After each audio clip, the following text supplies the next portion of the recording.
So coming out of the 2025 legislative session, the 25-27 transportation budget assumed farebox revenues of $408.8 million to support ferry operations.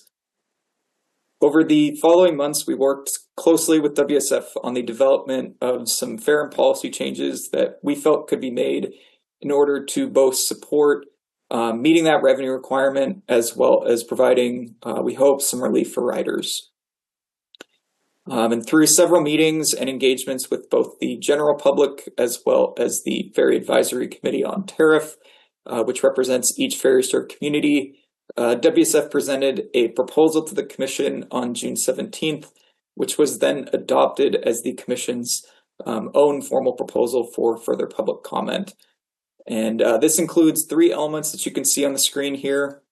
An increase to both passenger and vehicle fares by an average of 3% on October 1st, 2025, and again on May 1st, 2026, as well as an increase to the summer peak season surcharge to 35% for all routes, consistent with what is currently charged on the San Juan Island routes, and then piloting an extended expiration date on the multi-ride passes from the current 90 days to 120 days, which would begin on May 1st, 2026.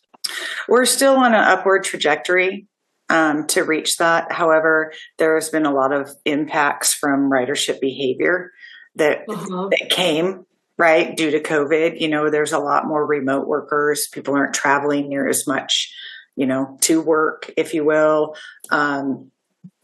You know, there's just a lot of ridership behavior that has changed. And so that's part of the impact as well. However, as you can see, there is an improvement, a projected improvement based on going back to full service. And then the other piece is we're still on the upward trajectory. So it's looking positive and definitely going in the right direction. So I don't remember what the 2019 ridership was, but are we looking at 2028 or 29 or something like that before we get back to 2019, or do you remember? I don't have that off the top of my head, Debbie, but I can definitely get back to you on that one. Okay, that's okay. Thanks. I think it was around 23 million riders was kind of the pre-COVID. 23.4 million, right? Yeah, and 10 million vehicles, 11 million vehicles, something like that. Yeah. So we're out there to 2035 before we're back to that level.